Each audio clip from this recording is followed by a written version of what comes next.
Je vais vous faire une présentation de différents outils que j'utilise quand je suis en trekking et quand vous êtes dans la nature, qui peuvent vous permettre de vous en sortir s'il y a quelques situations imprévues.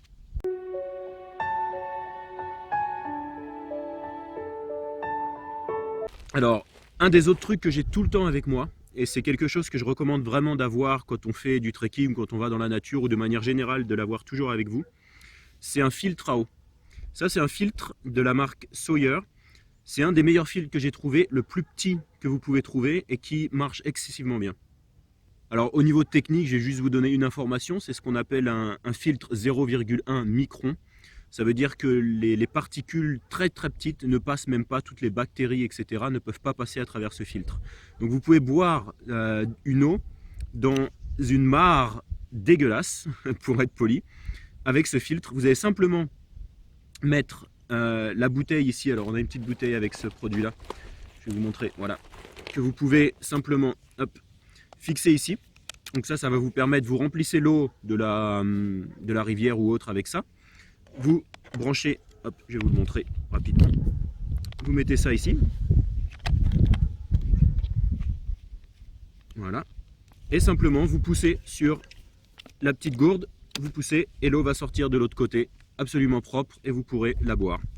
Alors même sans avoir besoin de ça, si vous êtes directement dans la mare, vous aspirez l'eau directement par ici. Voilà, donc ça c'est un filtre que j'utilise depuis des années, que je voyage avec. Pour tout vous dire, moi je bois l'eau de la plupart des rivières, etc. Il y a beaucoup de gens qui disent qu'il faut éviter. Alors c'est vrai qu'il y a un petit risque s'il y a un animal mort, etc.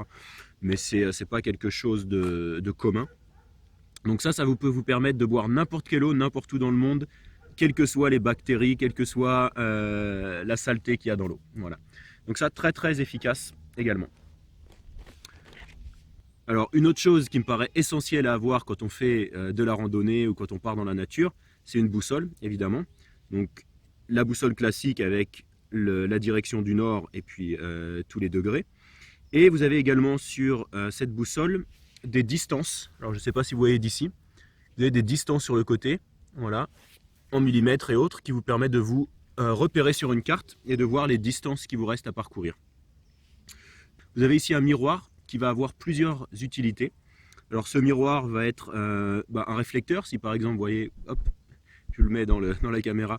Si vous êtes perdu ou autre, ça vous permet de faire de la lumière, que ce soit s'il y a des hélicoptères ou autres qui vous cherchent, si vous avez fait appel à de l'aide. Et puis également, ça va permettre, en cas vraiment d'extrême urgence, de faire du feu en utilisant la réflexion du feu et puis en dirigeant votre lumière sur quelque chose qui peut prendre du feu. Il y a plein de choses qui peuvent prendre feu comme ça, des brindilles et autres. Et ça va refléter la lumière du soleil dessus plus forte. Et donc, vous pouvez démarrer un feu. Voilà. Donc là, vous avez trois choses qui pour moi sont vraiment essentielles. Le filtre à eau, les allumettes de survie, la boussole qui vous permet vraiment de vous diriger. Quelque chose que vous connaissez sûrement, donc c'est la couverture de survie. Voilà, très basique, une couverture de survie, donc c'est une couverture souvent en aluminium qui permet de s'isoler du froid ou du chaud. Donc il y a deux côtés, je ne vais pas l'ouvrir parce que c'est bien plié et c'est vraiment quelque chose à garder de côté en survie. Donc vous avez deux côtés, une côté qui reflète le soleil, donc ça vous permet de ne pas avoir de l'accumulation de soleil, ou à l'inversement, vous allez refléter votre propre chaleur à l'intérieur en mettant la partie qui reflète à l'intérieur de vous et de garder de la chaleur s'il fait froid. Voilà, ça c'est quelque chose de très important. Les pansements, hein. Ça c'est souvent indispensable en trekking. Et je vais vous montrer un type de pansement assez particulier qui m'a servi vraiment énormément. Vous voyez, j'ai deux types de pansements. Alors quand on se coupe, le pansement classique que vous connaissez. Mais il y a ici une marque, c'est Compide. Et ça c'est vraiment des super pansements quand on se fait des ampoules.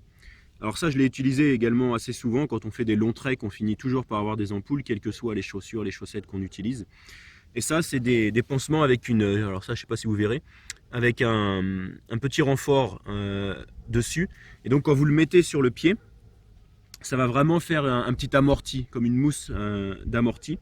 Et vraiment, vous pouvez avoir n'importe quel type d'ampoule, j'en ai eu vraiment des grosses, et avec ça, vous sentez même pas quand vous marchez dans les chaussures que vous avez une ampoule. Donc vraiment très efficace ces petits pansements. Alors vous verrez au fur et à mesure de la vidéo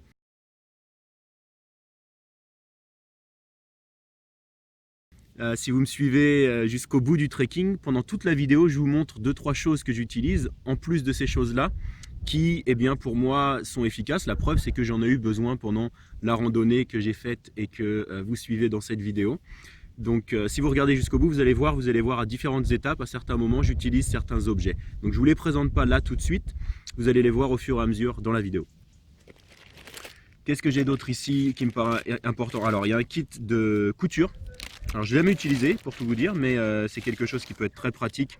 Voilà, que j'ai depuis le début de mon voyage, donc depuis 8 ans que je voyage autour du monde, c'est dans mon sac à dos. Donc c'est un petit kit de couture qui vous permet de tout réparer, si vous avez besoin de réparer quoi que ce soit. Et puis également, si vous vous blessez, et il y a des moments, si vous ne pouvez pas vous recoudre, alors ça peut être très utile pour vous recoudre. Ce que j'ai fait une fois, c'est que j'étais dans l'Everest, dans l'Himalaya, et je me suis bien ouvert avec un couteau, je voulais me faire un bâton, et je me suis ouvert profondément ici exactement. Et j'avais pas envie, j'avais ce kit de survie, mais j'avais pas envie de me recoudre. Donc ce que j'avais vu au niveau survie également qui est faisable, c'est d'utiliser de la super glue. Les petits tubes de super glue, j'en avais dans mon sac à dos.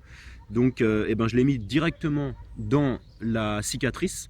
J'ai mis de la super glue à l'intérieur, refermé, et c'est resté comme ça. Et c'est vraiment pas un problème. Le corps finit par éliminer les produits qui sont à l'intérieur de la super glue et la blessure était refermée.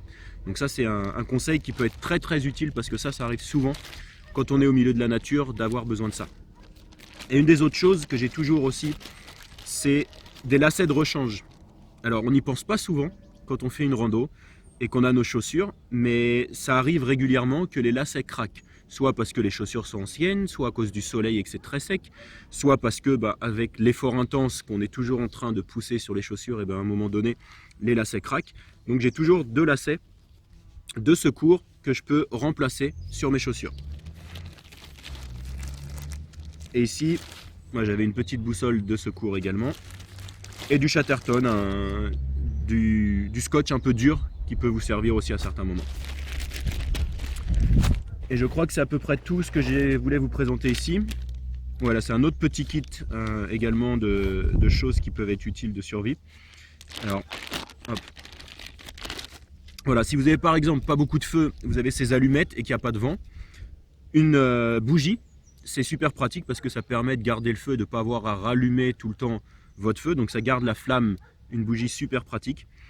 Un autre kit avec du fil à recoudre et autres. Ici, une autre boîte d'allumettes qui sont également, celles-ci sont également waterproof. On peut les mettre dans l'eau également. Donc vous voyez une couche de résine ou autre qui mettent sur le dessus. Donc ça, c'est ce que j'avais avant. Vous voyez, elles ont été mouillées des dizaines de fois, celles-là. Enfin, en tout cas, humides. Et un petit sifflet, même chose si vous vous perdez, petit sifflet pour alerter les personnes qui peuvent vous aider à vous retrouver. Voilà, donc ça c'est différentes petites choses que j'ai utilisées, enfin en tout cas que j'ai eu avec moi depuis que je voyage autour du monde. Certaines ont été très utiles, d'autres pas du tout. Mais quand la situation vient et que vous avez besoin de ça, c'est vraiment quelque chose de vraiment important et de très pratique à avoir. Dernière petite chose que je vais vous présenter maintenant et je vous laisse regarder la suite de la vidéo, c'est, je l'ai ici, c'est ma scie. Ça c'est une scie à main. Alors je l'ai changée, j'en avais une autre avant qui était un peu plus petite, même plus performante, mais on me l'a cassée. Donc là j'en avais repris une autre. Et ça, une scie à main, c'est vraiment super pratique. Quand vous êtes dans la nature et que vous avez besoin de couper un morceau de bois pour faire du feu, ou que vous avez besoin de vous faire un abri, j'ai pas eu l'occasion pendant cette rando de vous montrer comment faire un abri avec du bois, mais je pourrais vous montrer dans une autre. Ça c'est une scie qui est très très performante et très rapide. Donc elle coupe excessivement bien, on a bien la poignée en main pour couper. Et c'est très léger. Je vous mettrai un lien d'une des meilleures sur le marché que celle-ci que j'avais avant. Alors celle-ci est très très bien aussi. Que vous puissiez avoir la possibilité, si vous voulez, vous en procurer. Voilà, alors voilà pour les informations pour le moment, puisque je vous ai parlé du feu là dans les quelques minutes précédentes. Et regardez la suite de la vidéo, vous allez découvrir tout un tas d'autres outils que j'utilise en rando, que j'ai eu besoin pendant cette randonnée. Et puis vous allez voir des paysages magnifiques et puis des petits conseils ici et là que je vous donnerai au fur et à mesure de la vidéo.